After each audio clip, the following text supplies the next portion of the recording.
They say love is unpredictable, but Elliot Carter used to believe otherwise. To him, happiness was something you could design just like a line of code. Predictable, testable, safe, as long as you stayed loyal, worked hard, and chose the right person to love. Things would fall into place. That was his truth, until it wasn't.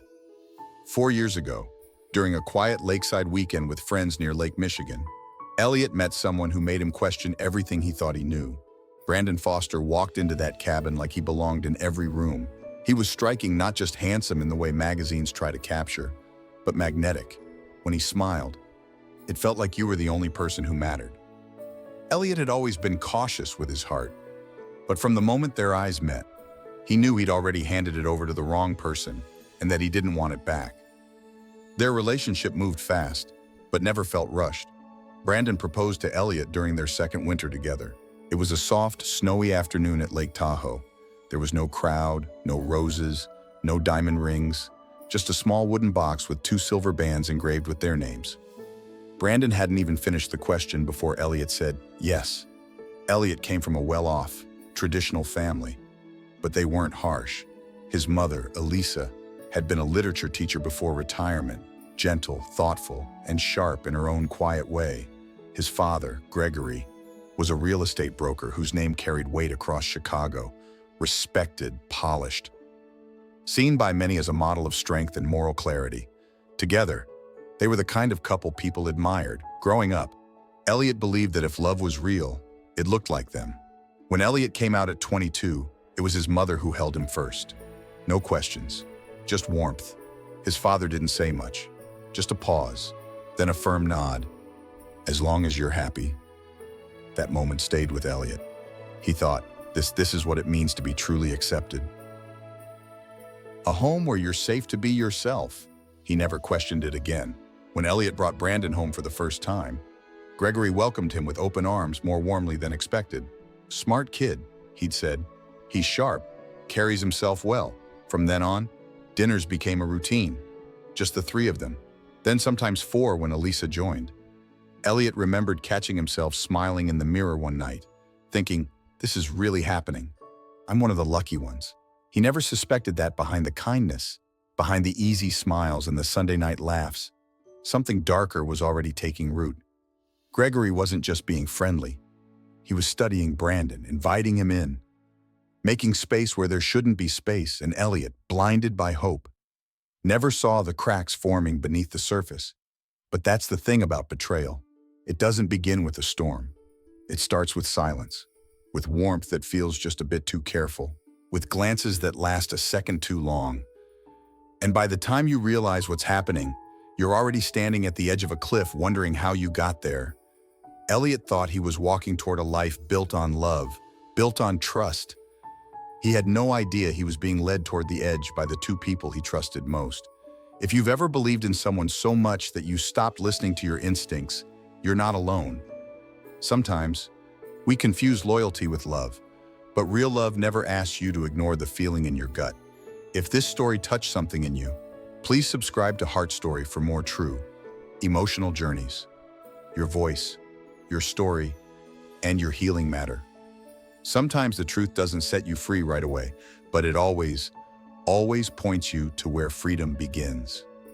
The wedding was set for an early autumn morning at St. Michael's Church, the same place where Elliot's parents had once celebrated their 30th anniversary.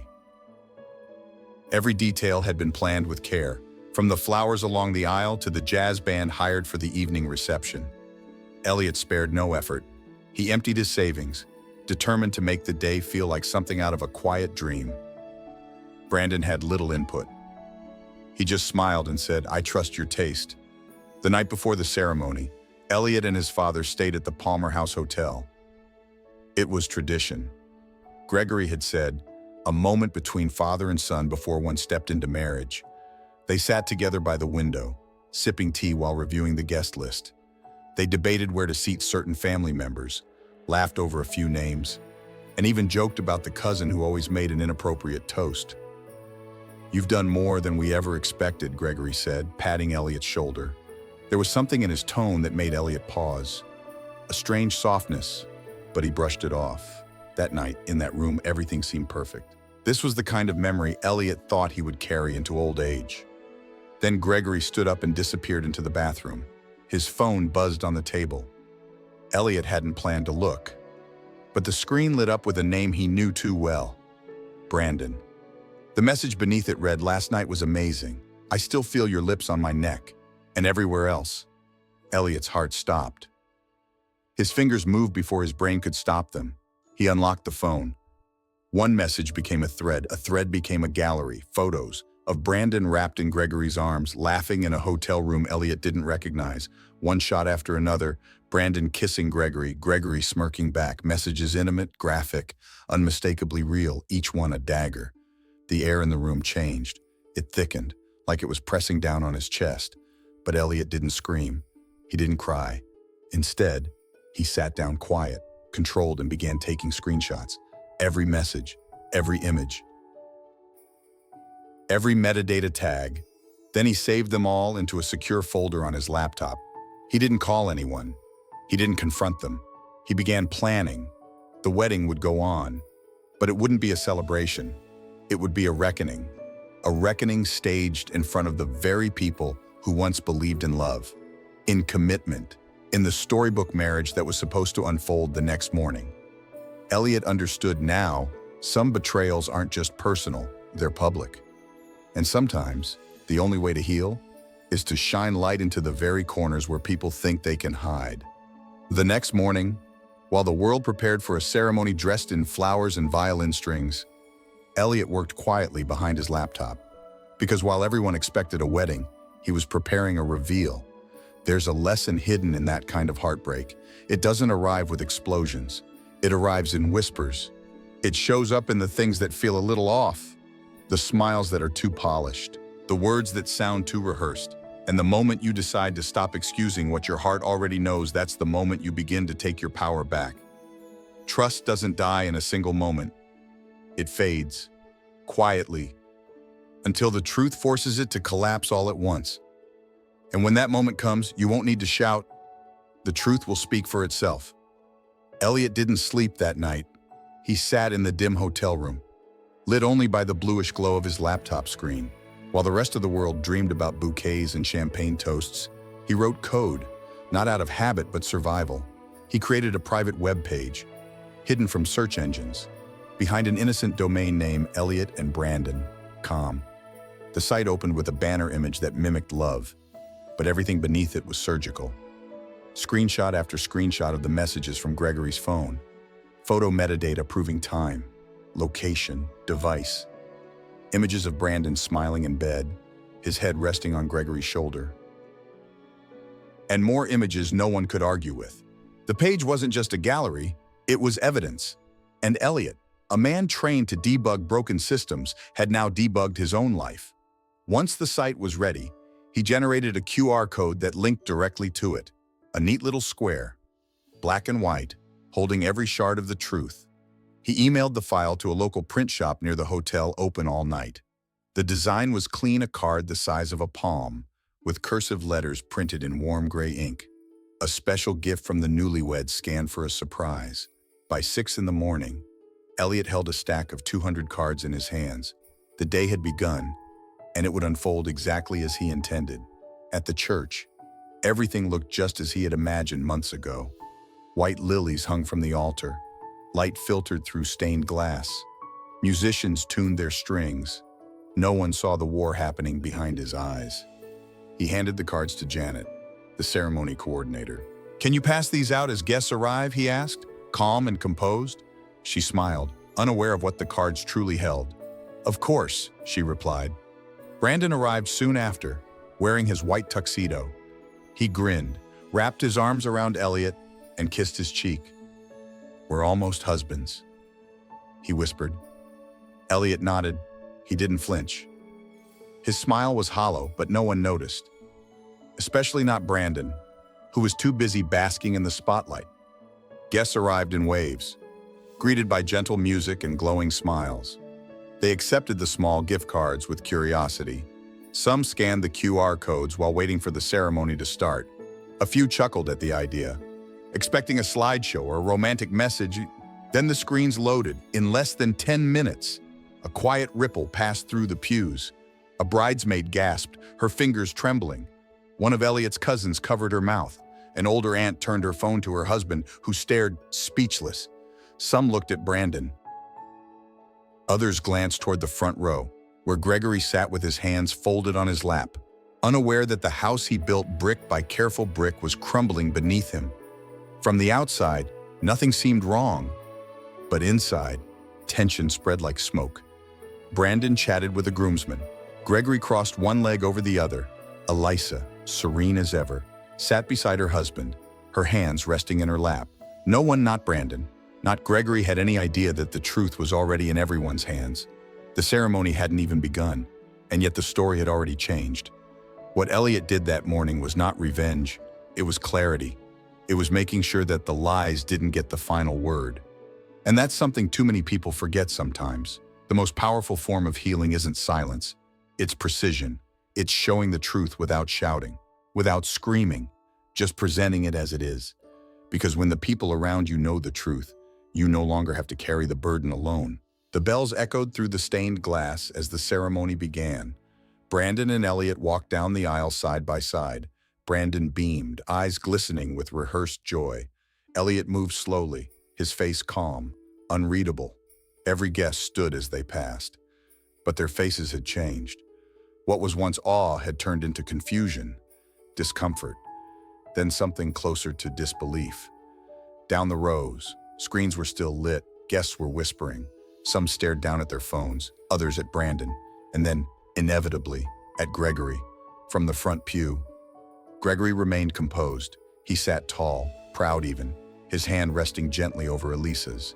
His gaze moved slowly around the room, unaware that every eye carried a question he hadn't prepared for.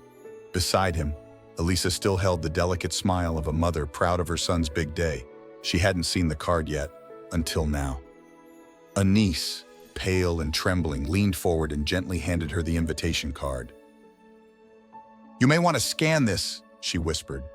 Elisa tilted her phone and watched as the web page loaded. Then everything inside her collapsed. She blinked once, twice. Her hands gripped the phone tighter. Her breath caught. The card slipped to the floor as her knuckles turned white. Her mouth opened, but no sound came. Only her eyes spoke, eyes that had read too much, felt too deeply, and still weren't ready for this. The priest stepped forward, voice calm and rehearsed. "If anyone among you has a reason this union should not proceed, speak now or forever hold your peace." A stillness fell. Then Elliot stepped forward. His voice didn't shake. "I do." Gasps swept across the church. He turned first to Brandon, then to Gregory, then to the crowd. There was no anger in his face, only clarity. "I once believed love was enough," he said, "but love cannot survive where trust is murdered." He looked directly at the front row.